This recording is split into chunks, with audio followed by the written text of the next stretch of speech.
Well, that was special. In this video, a few thoughts and reflections on the transformational and yet still terrible debate between President Joe Biden and former President Donald Trump, most of which will be focusing on the question that large numbers of Democrats are publicly asking as never before. Could someone replace Biden as the candidate? Alright, I never speak for anyone other than myself on this channel, but on this one occasion, I think I speak for the whole of the rest of the world when I say, America, what the heck? The Joe Biden campaign team requested an early debate, and they got it. A couple of the headlines afterwards offered an analysis of who won the debate. Such analysis was somewhat redundant, as testified by the fact that almost all of the other headlines were about whether or not somebody could replace Biden as candidate. America has some special dynamics that a Brit like me struggles to understand, but I'm going to take that one as a sign that the night did not go well for the Biden campaign. A quick Google News search at the time of shooting this video sorted into the most recent first delivered, "Who could replace Joe Biden? Here are 6 possibilities. Biden is sick with a cold. Campaign source. Democrats panic as Biden stumbles in bad-tempered debate with Trump." And so on and so on. Not only that, but the Democrat opinion columnists of the quintessential Democrat newspaper, the New York Times. Thomas Friedman, "Joe Biden is a good man and a good president. He must bow out of the race." Paul Krugman, "The best president of my adult life, needs to withdraw." Frank Bruni, "Biden cannot go on like this. Nicholas Kristof, President Biden, it's time to drop out." I mean, holy smoke. And all of that in spite of the fact that Trump said one of the handful of sentences listed in the book of things you should never ever say in a presidential debate. I didn't have sex with a porn star. Frankly, Trump could have performed the act on camera and still had less impact on the election than Biden's performance did. Because the one attack that Biden had to refute on this occasion was that his age-related deterioration hadn't rendered him unfit to hold the office of president. If he had done that, he'd have come out reasonably even regardless. You might argue that's a ridiculously low bar, but that's the world we live in these days, and he failed to cross the bar. He rambled, he got confused, at times he simply didn't make sense.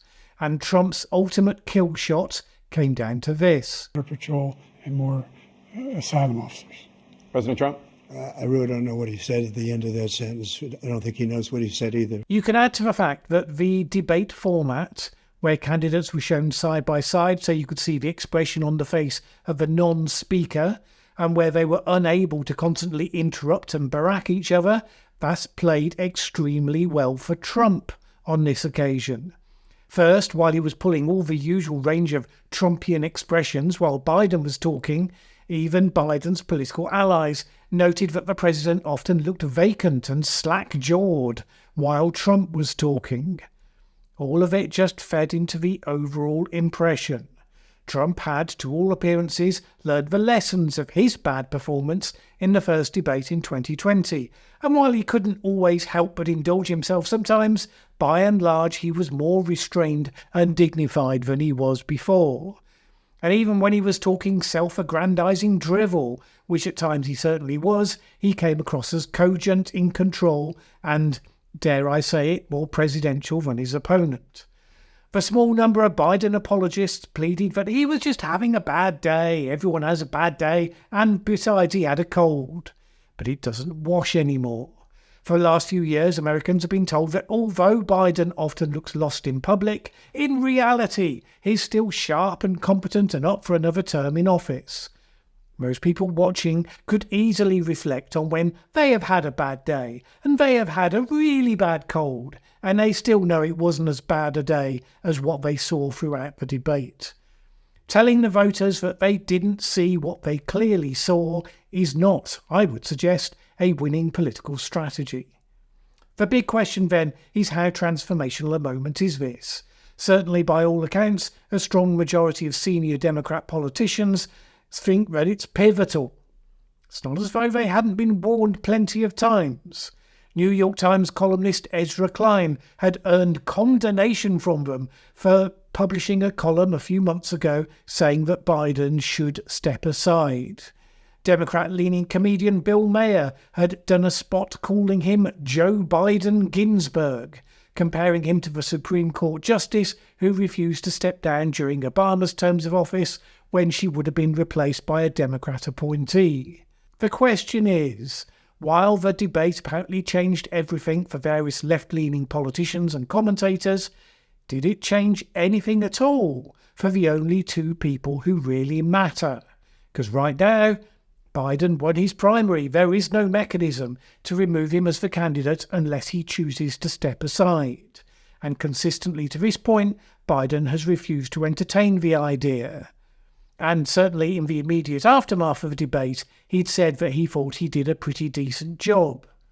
And the other person who matters is probably the one person, now I don't really know that, maybe she's one of several, but certainly the key one, who could persuade him otherwise, and that would be his wife, Jill Biden, who also posted a message straight after the debate saying how proud she was of his performance. Maybe that's just bravado in the immediate aftermath. Since then, there will be nothing much for the president to read in the press other than stories talking about how he should step down and what will happen if and when he does. Maybe they'll wait and see what difference the debate made to the opinion polls. Maybe they'll be sounding out their most loyal supporters, hoping that they're going to tell them what they want to hear. Who knows? The question is whether the political parties have now been so hollowed out as to whether they're capable of taking action when a degree of courage and discomfort is required. Arguably, we ended up with this dismal choice of candidates in this election precisely because the party machines on both sides have become so enfeebled that they are incapable now of taking anything other than the path of least resistance. We've seen several would-be contenders like Gavin Newsom taking the sort of actions that position them as potential candidates while nevertheless refusing to challenge Biden in the primaries and declaring their loyalty. This is based on the same dynamic Brits have seen played out numerous times since one of our major political parties, the Conservatives, have deposed their leaders on an increasingly frequent basis. And it's true to say that, generally speaking, he who yields the knife does not get to wear the crown. Those who threw their hat into the ring with a view to kicking off the contest created so much bad blood for having done so that they get people organising specifically to keep them out. The Democrats are left in a position where nobody who isn't extreme or crazy is prepared to throw their weight into doing what they all know needs to be done. So they end up with what they've got, and they deserve what they've got. Bear in mind, the Democrats are the ones arguing that American democracy comes to an end if Trump wins a second term. Well, if they leave Biden in place as the evidence continues to pile up that he's not going to carry it, then you have to conclude they don't really believe their own rhetoric. Because if you did think it was that important, you would take action. Some people will say, well, come on, Mallen, why aren't you talking about the fact that Trump lied through this debate about numerous things and all the other stuff that he said? And I agree. In a different era, any one of a dozen things that Trump said would have devastated his campaign. But I'm discussing real-life consequences in today's world, not what you wish might be true. And the fact is, the American people have seen Trump with his exaggerations, his self-aggrandizing claims built on total fantasy, and whether you think that's a good thing or not, they pretty much baked it into the cake. But with Biden, they've seen that he was largely protected from too much exposure in 2020, but even when he was in public then, he was a lot better than he is today. And people can reflect on the fact that they're being asked to believe that in 2 years' time, 4 years' time, that deterioration won't have continued even further to the point where he is really not capable of leadership. Right now they look at Trump and they say, yes, he's still the same classless braggart he has always been, but things weren't so bad when he was president last time. Maybe it'll be fine.